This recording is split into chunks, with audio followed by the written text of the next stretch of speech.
jurusan Matematika Universitas Bangka Belitung. Video ini berisi tentang pembelajaran mata kuliah aljabar linier elementer. Saya harapkan dengan adanya video ini meningkatkan minat mahasiswa pada bidang aljabar dan mengenal aljabar serta aplikasinya di kehidupan nyata. Kita harus ingat pesan Imam Syafi'i, yaitu bila kamu tidak sanggup menahan lelahnya belajar, maka kamu harus sanggup menahan perihnya kebodohan. Maka semangat belajar! Bismillahirrahmanirrahim. Langsung saja kita akan membahas tentang vektor pada ruang berdimensi 2 atau R2, vektor di ruang berdimensi 3 atau R3 dan Rn ya. Namun sebelumnya kita akan saksikan dulu beberapa aplikasi ruang vektor di kehidupan nyata. Yang pertama, mungkin kalian ada yang sudah pernah naik pesawat ya. Pesawat terbang itu dikendari oleh pilot dan pilot membutuhkan suatu alat agar pesawat tersebut sampai ke tujuan dengan selamat. Nah, pada pesawat ada yang dinamakan dengan layar navigasi ya. Nah, kalau layar navigasi itu kita zoom, maka akan nampak seperti yang sebelah kanannya ini ya, di mana di situ nampak posisi pesawat, kemudian posisi bandara, dan dari layar navigasi itu juga terlihat jarak ya, jarak yang harus ditempuh pesawat sehingga sampai ke bandara. Nah, di sana bisa kita lihat ada aplikasi vektor yang disebut dengan vektor posisi ya. Nah, selanjutnya kalau kita lihat di gambar yang di bawah ini adalah gambar kapal boat ya, di mana kapal boat itu memiliki kecepatan ya untuk berlayar, dan di air itu ada juga kecepatan air atau arus. Nah, kecepatan kapal dan arus air itu di sini digambarkan ya menggunakan vektor. Yang ke atas itu adalah vektor kecepatan untuk kapal ya, dan yang ke arah kanan ini adalah kecepatan arus. Nah, selain itu juga vektor ini digunakan untuk cek plagiat ya, di mana kalau kita memiliki suatu dokumen bisa menggunakan vektor juga. Oke, dari referensi yang saya baca, suatu dokumen memiliki plagiat ringan jika kemiripannya itu ya kurang dari 30%, plagiat sedang kemiripannya 30 sampai 70%, dan plagiat tinggi jika kemiripan dokumen tersebut dengan dokumen lain itu sebesar 70%, di atas 70%. Nah, untuk melihat kemiripannya itu digunakan sudut antara dua vektor yang rumusnya adalah cos theta sama dengan ya perkalian dua vektor Q dan D dibagi dengan perkalian norma masing-masing. Nah, dalam ilmu IT ini dinamakan dengan cosine similarity, di mana yang harus dicari itu adalah tetanya ya. Ini adalah kalau tetanya ini sudut antara dua vektornya itu mendekati 0, dapat dikatakan kedua dokumen itu memiliki tingkat kemiripan yang tinggi ya. Ibaratnya dokumen itu nanti dinotasikan sebagai vektor ya, setiap katanya itu. Nah, kalau dia berimpit seperti ini kan dikatakan dia mirip. Oke, selanjutnya vektor di R2 berdimensi 2 atau di R2 itu dinotasikan sebagai R pangkat 2 ya. Yang merupakan himpunan A1, A2, di mana A1 dan A2-nya elemen bilangan real. Nah, di sini kita bisa lihat dua buah gambar. Kalau kita punya vektor V, V ini berada di koordinat min 1,2 ya. Dan W berada di koordinat 3,2. Nah, ini bisa digambarkan. Ini saya menggunakan aplikasi GeoGebra. Jika dilihat dari dua dimensi ya, seperti ini. Kemudian ada di GeoGebra nanti bisa menampilkan bentuk 3D-nya ya. V dan W ini adalah vektor yang berwarna hitam.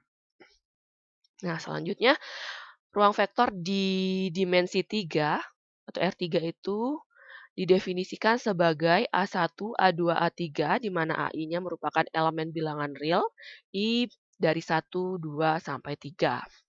Nah, ini digambarkan juga menggunakan GeoGebra. Ini kita bisa lihat ada misalkan kita punya dua buah vektor U dan V ya. U dan V ini digambarkan dengan yang berwarna hitam ya, vektor yang berwarna hitam tersebut. Nah, selanjutnya pada vektor itu ya, kita masih menggunakan vektor U dan V tadi. Dua buah vektor ini bisa dijumlahkan yang didefinisikan sebagai U plus V ya, yaitu dengan menjumlahkan setiap eh, elemen atau koordinat yang ini ya, bersesuaian. Nah, kalau di sini digambarkan menggunakan GeoGebra, U plus V adalah vektor yang berwarna hijau. Nah, kalau kita ingin tahu apa sih vektor koordinat posisinya ya, berarti kita tinggal menjumlahkan setiap elemen yang bersesuaian, yaitu 1, min 2, min 1, ya, kemudian 3 plus 1, 4, dan 0 plus 2. Tinggal dijumlahkan saja. Nah, ini adalah posisi yang di sini ya. Selanjutnya kita juga bisa menghitung besaran dari suatu vektor yang disebut norma atau norm ya. Di sini yang saya jadikan contoh, kita akan mencari norma untuk vektor U. Ya, notasinya seperti ini. Rumusnya adalah akar dari U1 kuadrat ditambah U2 kuadrat ditambah U3 kuadrat. Yaitu akar 1 kuadrat ditambah 3 kuadrat ditambah 0 kuadrat. Hasilnya adalah akar 10. Nah, selanjutnya kita kan punya vektor V ya, vektor yang lain, sehingga kita bisa menghitung jarak antara U dan V. Nah, rumusnya adalah ya, U min V, yaitu akar dari U1 min V1 kuadrat ditambah U2 min V2 kuadrat ditambah U3 min V3 kuadrat. Sehingga kita peroleh 1 dikurang min 2, berarti 3 kuadrat ya. 3 min 1, 2, 2 kuadrat. 0 min 2, min 2 kuadrat. Hasilnya adalah akar 15. Nah, selanjutnya kalau dilihat antara norma dan jarak ini kan notasinya mirip ya. Sebenarnya norma itu juga merupakan jarak. Norm ya. Norm itu juga jarak, yaitu jarak antara vektor, suatu vektor dengan vektor 0 gitu ya. Sehingga dia seperti itu. Oke, next. Selanjutnya ada hasil kali titik atau dot product ya. Pada vektor kita bisa definisikan hasil kali titik. Jika kita punya dua buah vektor di R2 dan dua buah vektor di R3 yaitu UV dan theta adalah sudut antara vektor UV, maka hasil kali titiknya itu didefinisikan sebagai U dot V, yaitu perkalian antara dua norma masing-masing vektor dikalikan cos θ-nya untuk U dan V-nya tidak sama dengan 0. Selanjutnya, hasil dot produknya ini sama dengan 0 jika dua buah vektor tersebut 0. Dan ada definisi yang kedua, yaitu jika UV elemen Rn, maka hasil kali titik didefinisikan sebagai U dot V-nya adalah perkalian masing-masing koordinat bersesuaian ya, kemudian dijumlahkan ya, yaitu U1 V1 ditambah U2 V2 sampai UN Vn. Nah, kita lihat saja contohnya. Kita punya vektor U dan V yang koordinatnya ini bisa dilihat, maka U dot V-nya adalah di sini 1 dikali min 2 ya, ditambah 3 dikali min 1 ditambah 0 dikali 2. Hasilnya adalah 1 ya, mudah ya. Nah, selanjutnya kita bisa definisikan hasil kali silang atau cross product. Nah, cross product ini terdefinisi hanya di ruang berdimensi 3 ya. Jika kita punya vektor U yang isinya U1, U2, U3, dan V, V1, V2, sampai V3, maka hasil kali silangnya rumusnya seperti ini ya, U2 kali V2 dikurangi U3, V2, dan seterusnya. Nah, kalau dilihat ini kan kayaknya panjang untuk dihafalkan ya, tapi saya punya cara lainnya, yaitu hasil kali silang suatu vektor kita dapat cari dengan mencari determinannya ya gitu ya.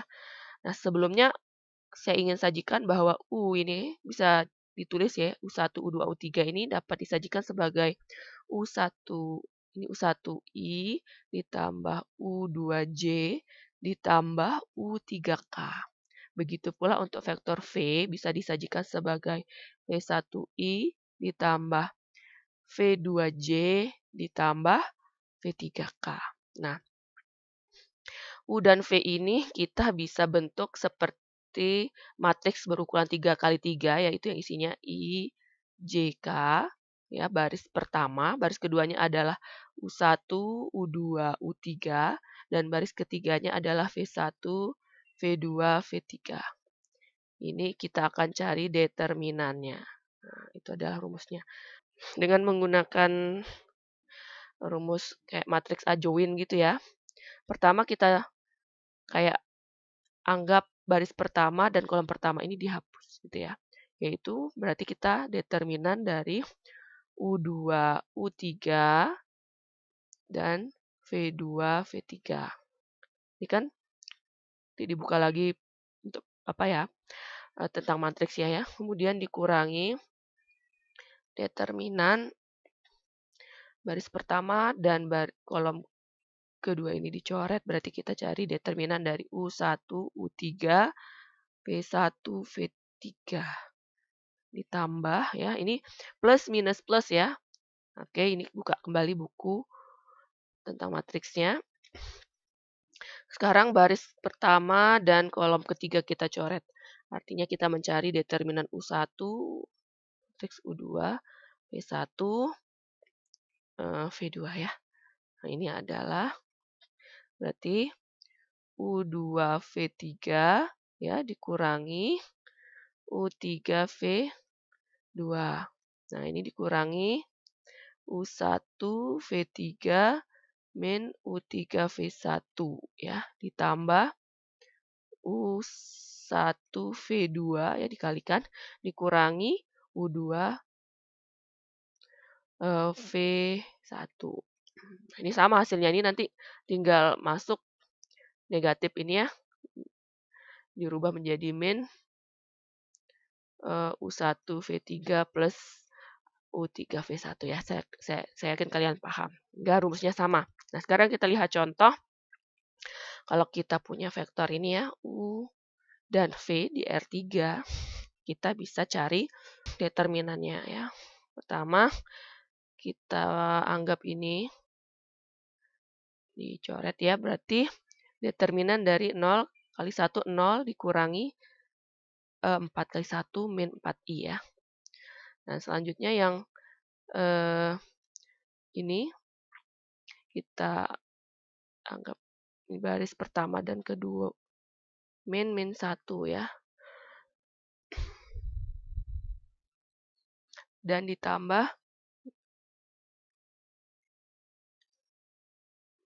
determinan dari yang ini kita coret 8 min 0 ya. Ketemulah ini hasilnya min 4, 1, dan 8. Nah, sekarang ini ada latihan soal, tolong dikerjakan menggunakan penjelasan saya yang di atas tadi ya. Ini mudah kok. Oke, selamat mengerjakan, selamat belajar, dan semoga sukses. Terima kasih sudah melihat video ini, semoga bermanfaat. Jangan lupa like dan subscribe-nya. Terima kasih.